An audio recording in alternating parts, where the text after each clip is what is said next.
I think you probably roll your eyes if I told you that these ClickFunnel gurus online are making millions by scamming people just like you and me. Today, I not only want to kind of share the secrets of how they scam you, but I also want to shamelessly pitch my own high-ticket scamming course at the end of this video. And if you stick around to the end, I'll even throw a free Lamborghini as a limited time bonus. But first, I can't find this book anywhere. Oh, hey, what's up? Glad you can make it to my place. There was a book that I was actually looking to gift you because I know that you're thinking about doing business, but there's been something really bothering me that's been on my mind for many years now. So do you remember back in the day when I quit pharmacy and I was doing high ticket sales for ClickFunnel gurus? So I wanted to tell you a story about that. But it's not just any story, and we just gotta keep it a secret. It's where a lot of the good guys who want to help out people invest into the software called ClickFunnels, and then themselves turn into a ClickFunnels guru. They start manipulating the audience into predatory bait and switch high ticket end programs and use very deceptive marketing tactics, which I'm gonna share with you today because I do not want my best friend, you, becoming a ClickFunnel guru. And I hate to admit, I was a sucker for this many times. So if you don't know, ClickFunnels was this really popular online builder. It would help you host your courses and help set up these sales funnels,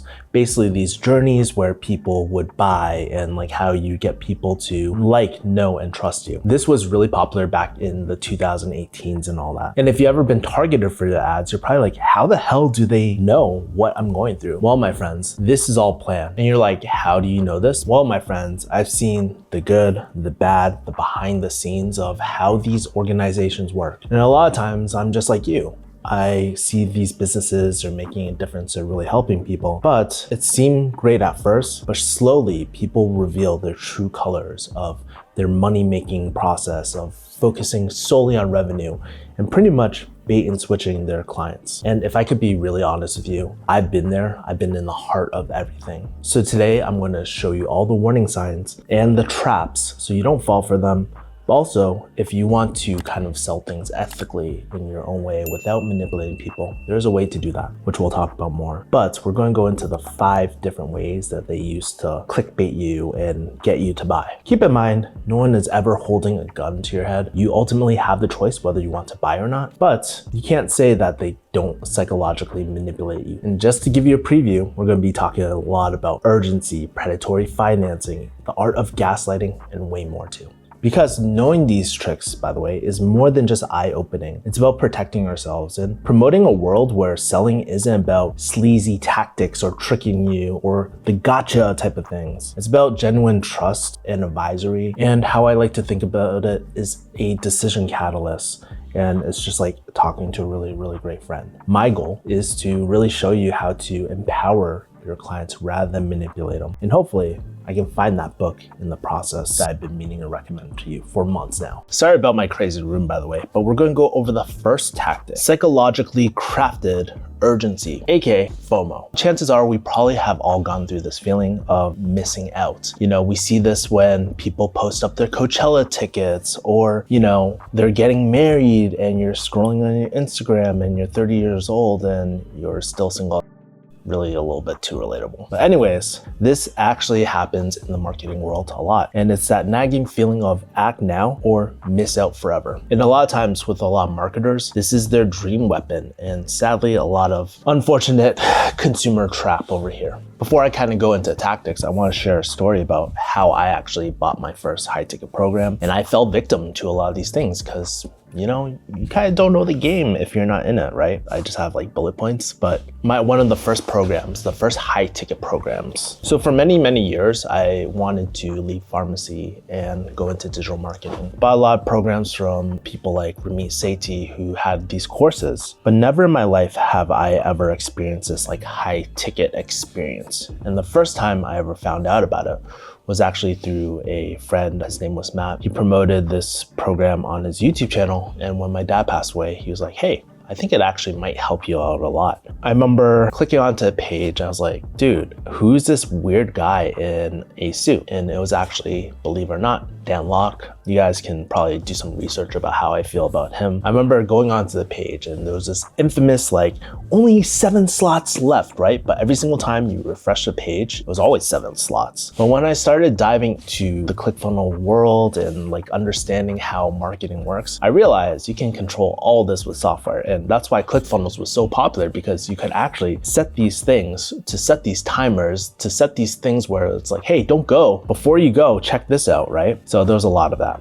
And I remember a lot of times too, like they would be like, hey, there's this live training. And half the time, these were all pre-recorded things, right? This was like the Wild Wild West back then. And so your boy, never buying a high ticket program, bought the first program, then bought a second program called Inner Circle. So I bought like high ticket closer, right? Certification program. I have to say it was a really great program. I met so many friends. It was my first start. Definitely don't recommend it these days for sure. I bought his high ticket mastermind thing. He was building something called a value ladder, where it's a series of offers to get you to the next level. The only problem with it is that they didn't fulfill on it. But that whole customer journey, what are some of the things that they use? And chances are you've probably gone through a similar like thing too. If you ever bought anything online, you've seen these tactics. So let's break down some of these techniques, the ones that make us feel like we're about to miss out the opportunity of a lifetime, and some of the red flags. Number 1, fake countdown timers. So basically you'll see these on the page and basically it will say there's only X amount of time left, and it creates a false urgency of ticking clocks where it's off. But the thing that you don't know is that you can set like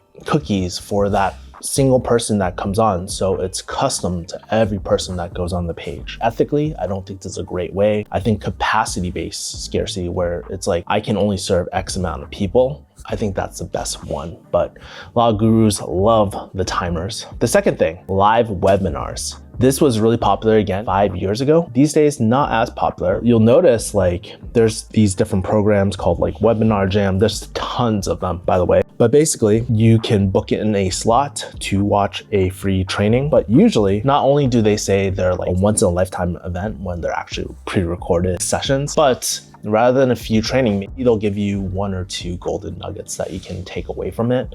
But a lot of times, they're just 60-minute pitch sessions, which is crazy. And also during these sessions, as they're pitching you, they're giving you these like limited bonuses to drive more and more scarcity. And since you don't want to miss out, that's what gets you to buy their program, their high ticket thing, or to submit an application to. Number 3, artificial scarcity. So this was the one I was talking about earlier. It's the classic, only X spots left.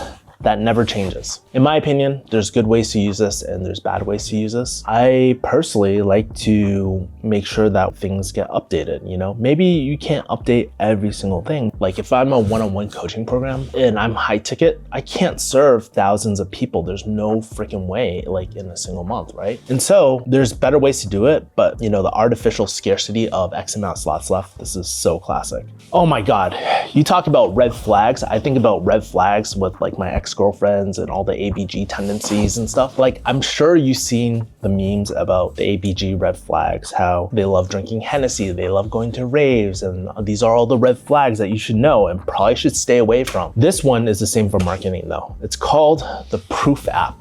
If you've never heard of the Proof app, basically these are like fake notifications of people buying, and it creates a bandwagon effect. So what you'll see is this like little pop-up in the corner and it'll be like, someone just bought, Charlie just bought. These are all fake people, by the way. They are not real. And this was very, very popular with all the ClickFunnel gurus back in the day. So again, it's giving you that false sense of FOMO that you're missing out. Like there's the cool kids club and I'm not in. This was a really interesting one. And this is why I don't really care that much about testimonials personally. But a lot of people will actually manipulate their testimonials. So they're either A, really, really close friends, or B, they've paid them to sell a story. I remember one of my clients, they were a ClickFunnel guru, and I was going through the testimonials because I was like trying to figure out, okay, who are the people buying this? Like, what is the ideal avatar? And I saw another guru and I was like, what the heck? So I cross-referenced their offer and I was like, oh my God, these guys just exchanged testimonials, probably weren't even part of the program. Now I can't prove this because I didn't have access to like the credit card payments or the Stripe accounts where I could see the transfer of money. So that's why I'm saying like with testimonials, you gotta be very, very careful about who these people are. Sometimes they're paid actors, just like like the old Tom Vu, like cringe 1990s, like I will make you rich, like type of things, right? Years ago, I was washing dishes, being busboy, and doing many odd jobs. I know exactly what you feel. And something I like to do is cross-reference these people and see who are these people, what are they doing now, and all that too. The last one is time-limited discounts. We alluded to this earlier, but it talks about this exclusive offer that isn't really exclusive at all. You know, oftentimes they will say this offer is only available for the first 24 hours, right? Half the time you can just go back to the checkout page and just pay for it. There's really no scarcity there. Or if there is, you just re-opt in. There's this whole cool trick with Gmail. You can just do like your email with the addition sign plus whatever you want to type it at gmail.com, and it will still go to your primary email inbox. And before you go on like harassing your favorite like influencer about, oh my God, you use a countdown timer, I have to stress, like just because you use these tactics doesn't mean that you're a ClickFunnels guru or you're the worst person in the world. It really goes back down to intent, because sometimes there are things that are limited, like our time. We want to do things in a certain time zone. Does that mean someone is a ClickFunnels guru? Absolutely not. And just understanding this, the awareness, just like during my therapy sessions, being aware of my feelings and what's going on can just protect you. And what a lot of these gurus try to do is try to emotionally rush your decision, to add some sort of stress, to trigger your amygdala, which causes that fight, flight, or freeze reaction. So let's talk about the second thing, predatory financing, which honestly, it gets kind of dark here. And sorry for my cable management. You can tell it's not my forte. So you might be asking, what exactly is predatory financing? According to ChatGPT, involves convincing you to make financial commitments that are not in your best interests, often leading to debt or financial strain. And unfortunately, this was all too common in something like the ClickFunnels world, especially on the high ticket sales team. If you don't know what high ticket sales is, it's basically like having a sales calls for really premium online offers. They can go anywhere from 5,000 to 10,000 to 20 to even 100K offers. It's not uncommon. And you might be like, whoa, this is a lot of money, but it's relative to the client, right? Usually the 100K offers are more toward B2B or real estate masterminds and all this crazy shit. But the ones I'm really focusing on are on the lower end, where people just don't have the means. They're already in a tough situation and they're pressuring them to do more. So get this, back in the day, I was on a high ticket sales floor. I was still learning sales at the time because obviously I took Dan Locke's high ticket closing program and it didn't really help me too much. I was still struggling. I was actually on probation, almost about to lose my contract. So I was listening to what everyone was doing. And one of the people I met was actually Ty Lopez's old sales manager, which is kind of crazy. He actually is a really great guy. Something that I did not feel that comfortable about was like him talking about things like, you know, how much credit do you have on each of your cards? Do you know the credit limits? What's your credit score? All these different things. And this was on these strategy calls, right? And what they would do, if you could not afford it, they would ask also your available cash too. But what they would do, tell you to put these on your credit cards, tell you to open up a new line of credit. And it gets even worse, I'll allude to it later. But they would kind of close the door on you and be like, well, you know, technically you could do this if you really wanted to. What's really stopping you? And then that gets you into a very dicey place, right? The problem here is a lot of the solutions that they have are high interest. And that's the part that they don't tell you. Like if you want to do it at a 20% interest rate or 30% APR on your credit cards, be my guest, you are more than happy to do that. I mean, you have that credit and that's your decision ultimately, right? It's no one else's decision. If you are really young and naive and don't know this, this can actually put you into a really bad situation. Now, there are ways around it. There's things like 0% APR cards and other ways to do it. But basically, let's pretend for a second you're on a strategy call, aka a sales call or hardcore sales call. They do the awkward price drop, right? They're like, so Kevin, this program is $10,000. Pause. This is the classic Wolf of Wall Street that they teach you, right? And in your mind, you're just like, oh, this is a lot of money. I can't afford this. This is like a few months worth of pay just for me to invest into this. You voice that out and then the salesperson, they're like, that's not a problem. Tell me, if you did have the funds, is this something that could actually work for you? Like in that Jerry Minor tonality. And you say, yes, it would. It would definitely change my life. And then they say, I can appreciate that, money might be an issue from what you told me. Do you mind if I suggest a recommendation? And you being like, oh my God, I don't want this FOMO, right? That's what we were talking about earlier. Once you say yes, it is game over. That is a trap where they go in for the kill. And the conversation goes into not buying anymore, but really going into trying to manipulate you to stretch your finances to the limit. Now, how do they do this actually? Well, let's go over some of the tactics that they use to pressure and manipulate you into making a decision. And of course, you can't think about any of these because they'll make you make your decision right away because they don't want you to think about it. They don't want you to emotionally regulate and just be like, hey, I just need to think about things. I want to make sure I'm making the best decision. A true advisor would advise you do that. And I advise my clients to do that all the time. Anyways, let's go into their techniques of how they actually manipulate you. The first one that they use is result-based guarantees. These are promises of certain financial outcomes that play on aspirations. These are also known as performance guarantees and all that. It's more common with like those make money offers or what they call business opportunity offers. So let's say if you're starting an e-commerce store or any of these things where they're just like, we guarantee that you're gonna make $25,000 or your money back. And a lot of these things, they have to be very, very careful because there's something called earnings claims. You cannot say that something will make X amount of dollars. It is illegal by the FTC, at least in the States. If you're in like a different country, no one gives about what the FTC cares about. So there's that. But then there's these guarantees that come into play that I was talking about. And I've seen this a lot with like any make money offers where they're like, we guarantee that you'll make X amount of dollars or your money back. What they don't tell you is like, if I'm an unethical person, do you really think I'm gonna give you your money back? Is it more likely that I'm gonna ghost you and never hear from you again? They can guarantee whatever you want, but it doesn't mean that they'll actually honor that commitment either, especially if you're talking to a Sith Lord. Really? Are you gonna trust them? I wouldn't.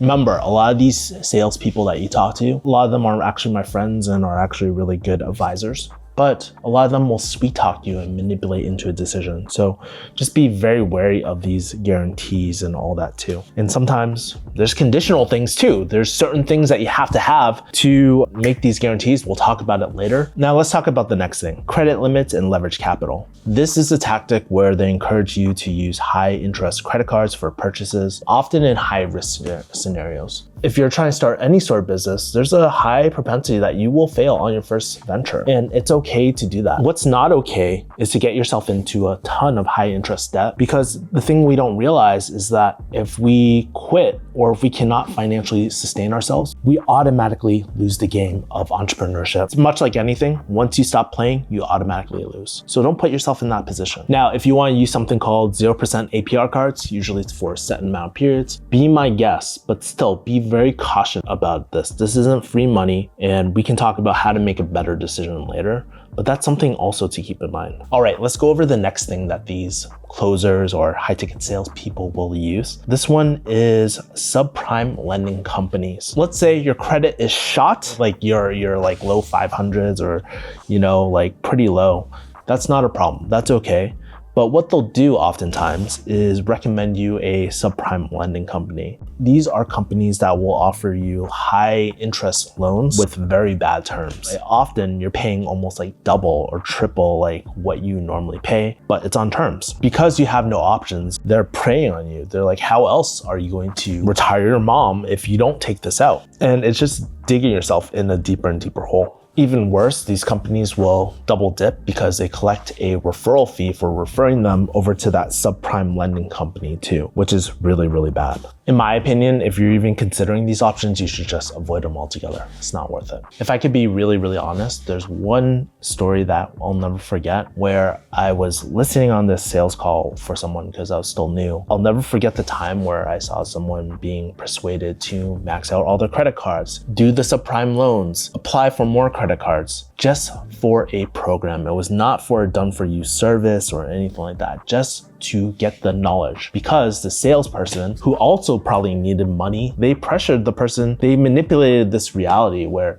if you do this program, you will see X result. And honestly, I think that is so up. I think one, it's on the consumer side where you need to educate yourself before even entertaining business. If you're that easily fooled, this is not for you, and you need to learn how to do due diligence. But also it's on the closer side too, because they know what's happening and they're taking advantage of these people's ignorance tax, as Hormozy says. In fact, if you encounter me on any sales calls with people, if you ask me how much can I make, dude, that is a red flag with the program. I highly do not recommend taking on those clients if you are running your coaching business in the future. And if you're closing, I highly recommend not doing it because it's just not ethical, in my opinion. But if you're a Dark Sith Lord, be my guest. Again, just because you offer a guarantee of some sort, or even offer a solution of 0% APR cards, or dive into someone's personal information, because for me, I get the sense that they're stretching themselves financially, that does not make you a ClickFunnel guru. Again, ethical businesses, they will disqualify these types of people or suggest alternatives that are more aligned, that are also in the client's best interest too. But that's really hard to find. Let's steer into something that's even more sinister. It's the art of gaslighting. And you probably heard of what gaslighting is from, things on TikTok, Instagram, in relationships, right? But it's just as bad, if not even worse, in the real world. So if you're like a millennial like me and you don't know the term of gaslighting, this is what ChatGPT says. Gaslighting in sales involves manipulating customers into doubting their own decisions or perceptions, making them more susceptible to manipulation. It's all about bending your reality to make a sale. And trust me, it's a very, very slippery slope. Not gonna lie, sounds like a lot of my relationships in my 20s where I didn't really want to commit. I would future bait and all this sort of stuff. There's all these cool terms I saw on Reddit, but yeah, probably all these red flags back in the day. And how do I know that people gaslight? Because on high ticket sales floors, when you're new, just like I was reading all the books on sales and I was looking at what the top performers were doing. And these things are actually praised on high ticket sales floors because guess what? They're bringing in the most money. But I will never forget the time when, someone had the financial ability to do it. They could start right away, but there's just so much hesitation on the client's end. And most people would be like, okay, it seems like there's a bit of hesitation. What's on your mind, right? Saying something like that. But I remember this guy, he's like, well, it's really interesting. How else are you going to achieve your goals without this program? If you don't do anything, what's going to change in the future? And it's kind of like taking one of these books like by Tony Robbins and then throwing it in your face, right?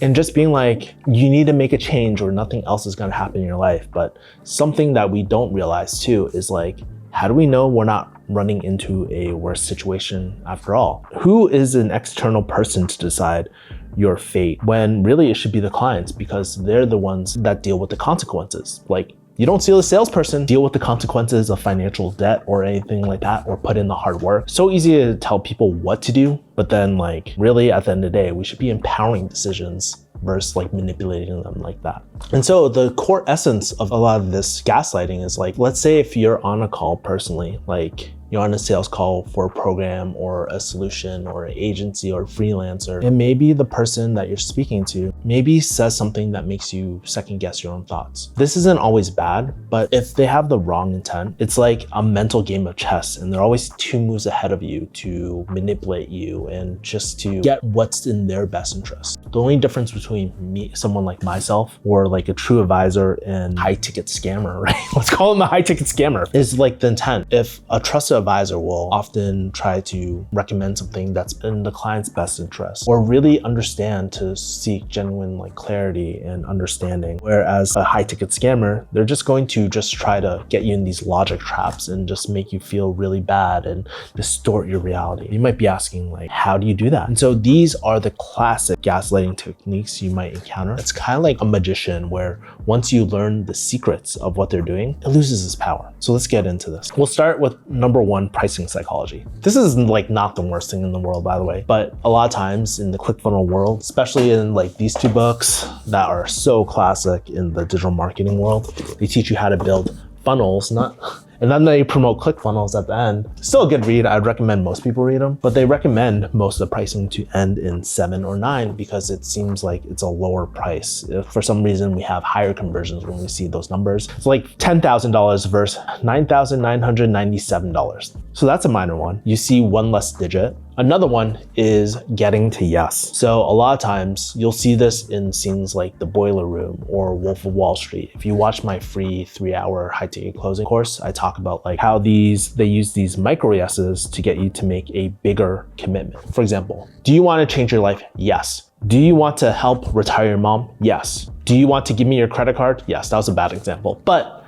you get the point, right? By making these micro commitments, they manipulate you to yes. And there's this old school book that I don't even have in this library because I didn't really like it. I actually have a copy back in Boston, my home, but it's called Getting to Yes. And it's using these subtle micro commitments that kind of nudge you towards agreeing without even realizing it. A lot of us do this. But in psychology, there's this phenomenon called foot in the door phenomenon, where literally salespeople used to put their foot in the door. Hey, just one more second. Do you just have like X amount of time? It's like all these micro yeses that get people commit to yes. Very interesting. They also have the fake social proof app, which I was talking about earlier. It's all these fake endorsements or fake testimonials or these fake things that blah, blah, blah just bought, right? And it distorts your reality because you think a lot of people are paying for this, right? So that's one way.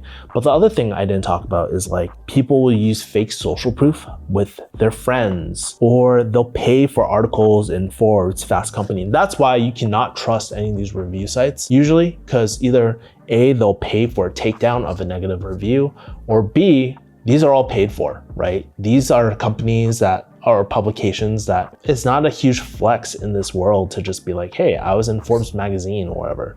So what? If you have a bank account, it doesn't really matter. It's not based off of clout. So that's something else to be aware of. Oh my God, there's this other one, which some of my ethical friends, they use this too, but this one bugs out me. It's called the value stack. So basically, this is how a value stack works. Usually at the end of a webinar pitch or even a sales conversation, they'll be like, you get our blah, blah, blah system. This is worth $10,000. You get our something, something checklist, and this is worth $1,000. And then you get one-on-one time with me.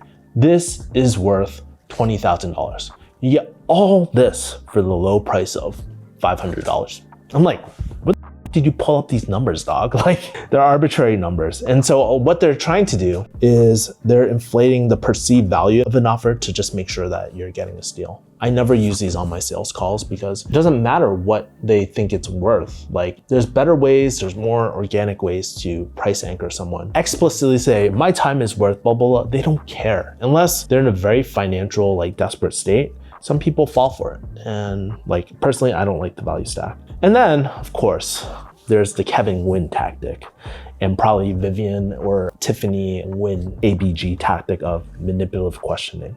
This is the one that you could probably see in relationships a lot of time, where I was alluding to this, but like, how else are you going to achieve your goals without doing something, without a program like this? They say a lot of which bugs the out of me. But what they're doing is playing on your insecurities and ambitions to just sway your decision. But I've been on high ticket sales programs on sales calls just because I'm not always on the other side. I'm a consumer too. And I remember this person that I really look up to. I really liked their content. I found their content super valuable. I was on the verge of buying.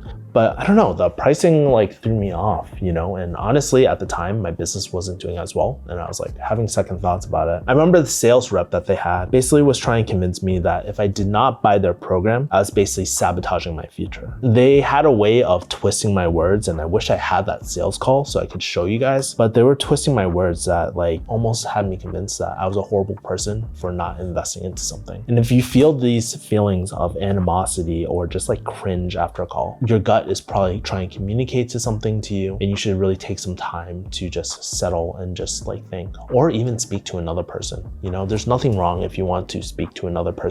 Not saying that we all will get along with like the person that we're talking to, but if you believe that the person you're talking to isn't working in your best interest, then yeah, you have every right to do so. Another sign, by the way, if you feel like you're being gaslit, is like the next day you have buyer's remorse. They make the sale and poof, you never hear from them again. You know, not to say like, you know, sometimes even for me, I try to check up on all the people that buy from me, but I'm also like very, like very busy, and I only have so much energy too. And so like, you know, if you message them or you just never hear from them again, that's a good sign that they just conned you into your money. And this is even after they promised the world to you and promised to be there no matter what. Yeah, up. Let's go into the next tactic, contracts and fine print. Because the goal is not only to make the sale, is to make sure that they keep the sale and to prevent you from refunding or anything like that. Now, just as a caution, if you are on the consumer side, you're actually buying something, you have to be responsible of doing your best not to hand that money over to begin with, because you're already in a disadvantage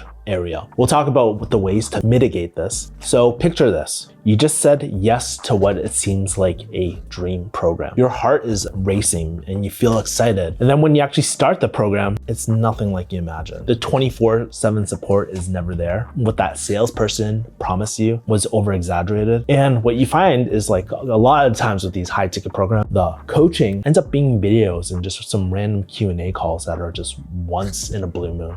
And a part of you feels really duped. And if this is you, I feel for you. So what do? You maybe request a refund or maybe even file a chargeback with your credit card company, but they deny it. How come? And it turns out they are actually 10 steps ahead of you because they've already thought of these scenarios. It's like jumping into a jiu-jitsu match with a black belt. They already know. So let's go into the common tactics that they use. Number one, sneaky ass contracts. So it usually always comes down to sneaky ass contracts. If I could afford it, I would always have a lawyer review everything just to make sure that I'm not getting.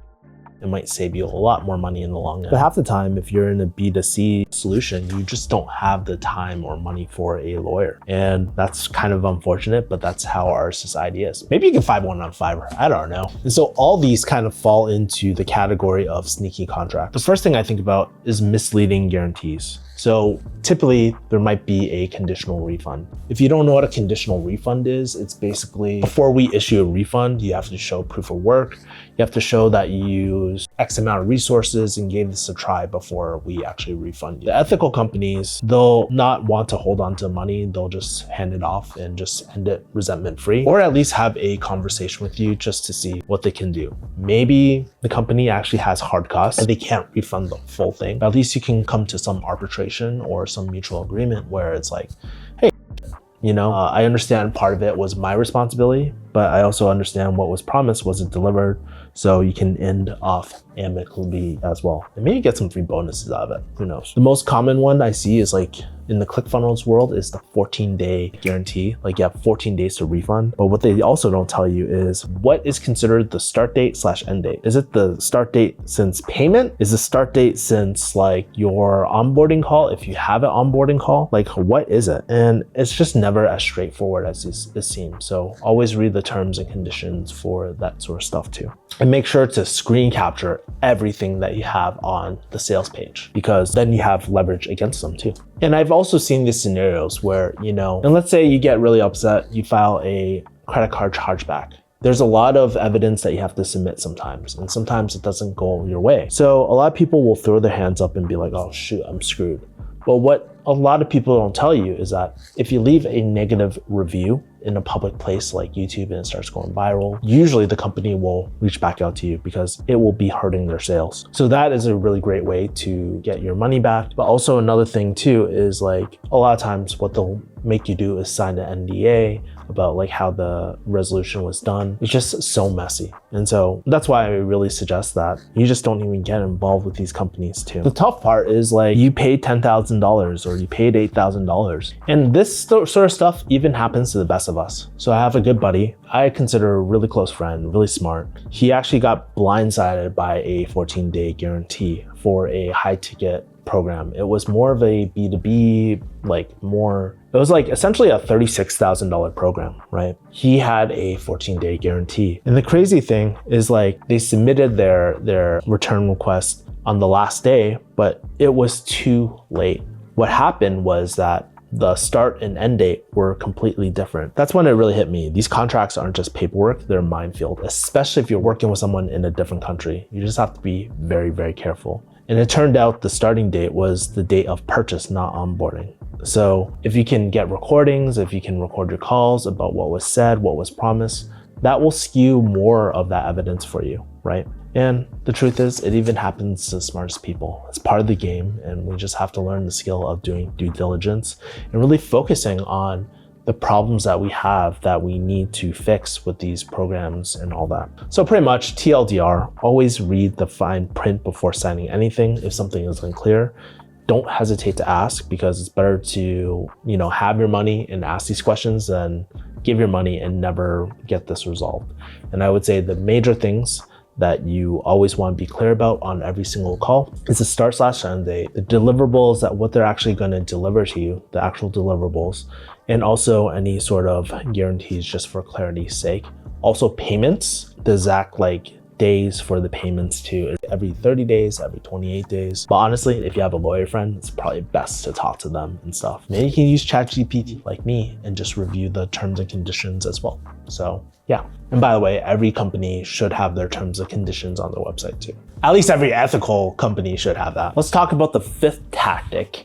It's the endless upsell cycle. So imagine this, you've bought your program, feeling satisfied with the decision enough to pass the conditional guarantee period. But then midway while you're in a program, you get this email, or maybe inside Kajabi or whatever software, or Clickfunnels, since we're talking about Clickfunnels, right? Maybe inside Clickfunnels, you get this notification about another program, or there's this special event where, everybody needs to show up, and then they sell you another offer. Maybe this offer is we understand that you're getting knowledge or something like that, but if you want to join in a more elite group, join our mastermind or inner circle or whatever they have. That's a really bad pitch, by the way, but that's what they essentially do. But when you buy that offer, there's another offer, and another offer, and another offer after that. And it seems like it's never-ending game of one more thing, right? This endless cycle of endless offers really can leave consumers like us just feeling really frustrated, questioning whether what was the point of the initial investment if they're just going to string me along? How much more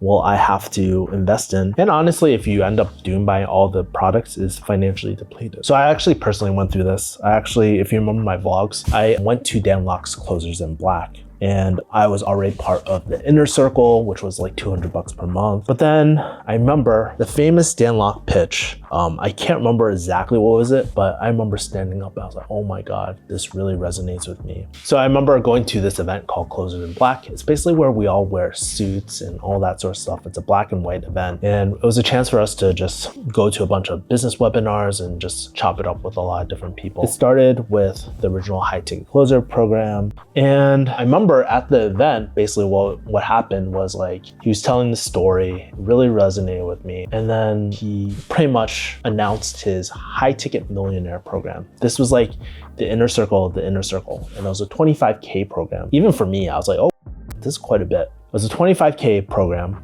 or it was $2,500 per month. It was basically a payment plan. As soon as he announced it, there was a whole rush to the back, and they were pretty much people were tackling over each other and all that. I kind of went through it. I was I'm kind of curious what this is. I'm not very happy that I have to pay $25K for it. The reason why I had a bit of hesitancy was because his previous solutions, they never quite accomplished what he promised before. He promised us, hey, we're going to teach you how to do B2B/B2E deals. Paid a ton of money for that, never happened. And it's just this constant stringing along this whole time of what you want. And now I'll give you the red flags of what I would do differently in the next time, just to protect you. But the other thing too is I want to dissect some of the key moves in this endless cycle of upselling, because it's important that you know. So let's go into the first thing.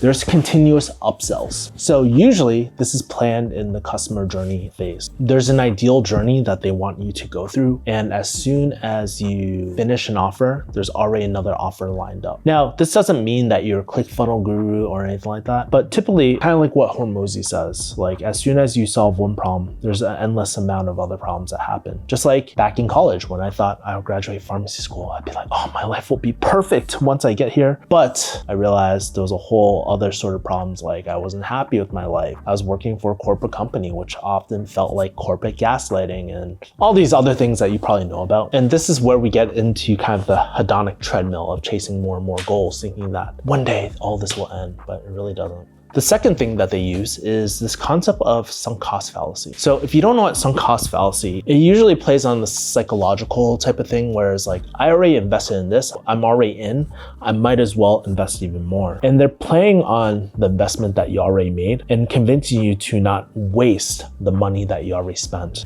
And there's a false scarcity in upsells, letting you know, like, since it's more intimate, this is more one-on-one, there's only so many slots, and they use the previous tactics as before. Again, you feel like you're missing out or you're a bad customer. You have this parasocial relationship with this person that you bought from, and you feel like you're a bad customer and letting someone down by not buying the product. Like, honestly, if you were to come to me and ask me like, hey, Kevin, should I buy this or not? I'd be like, hey, you know, what are some of the input things that you're trying to do? Input and output goals that you have. So things that we can control and things outside of our control that we're aiming at. And then also look at, hey, what are the core challenges that I'm actually really experiencing? And it really helps to have like a good friend like myself, or like sometimes it helps talking to a salesperson, just know that they are biased. They're most likely they'll be biased. And just talking these things out and asking myself, like, what are the things I've done like already? And how did those turn out? What were the things I really liked? What were the things I didn't really like? I think these are all very, very important questions. And asking yourself during the presentation is like, how is a solution like this actually going to help resolve some of the problems, right? It's so easy to get caught up in the features and benefits, like, oh, you get a mastermind. Oh, you get this, you get that. But something we never go back to is the first principles is like, how is this going to help me on my customer journey or with my goals or anything like that? And if it doesn't, then don't buy it. It's just very, very simple. There's a lot of solutions out on the market. And something I think about is if I sold a program to you or I made an offer to you that didn't align, I wouldn't want your money.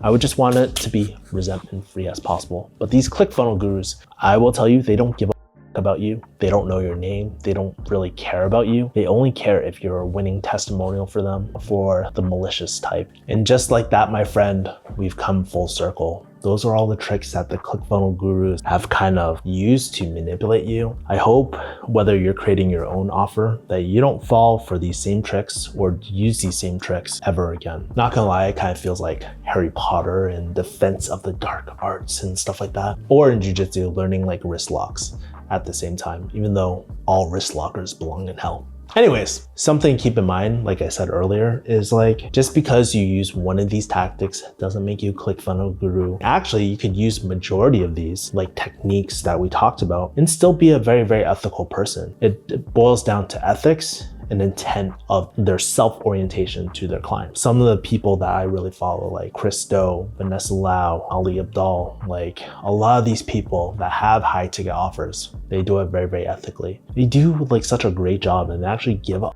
about their people. And one last thing, you know, it's not all about the numbers and conversion. A good ethical business will be willing not only say that they disqualify people that aren't their ideal target or who are financially stretched, but they'll actually do it. You know, it's an ethic that all these people I know would do, I would do personally, and I hope you would do in your business as well. I know that you're trying to start your business and you're probably wondering, hey, is there a more ethical way to sell? Is there a way that I can do this without selling my soul to the devil? And so I'm here to help you. I'm not gonna upsell you into a high ticket program or anything like that, because honestly, you're my good friend and I want to give something of value to you. On a serious note, like, I don't know why I put so much work in some of these videos and they get 0 views. The algo gods hate me. But I actually have this free, like legit free high ticket sales course all on YouTube.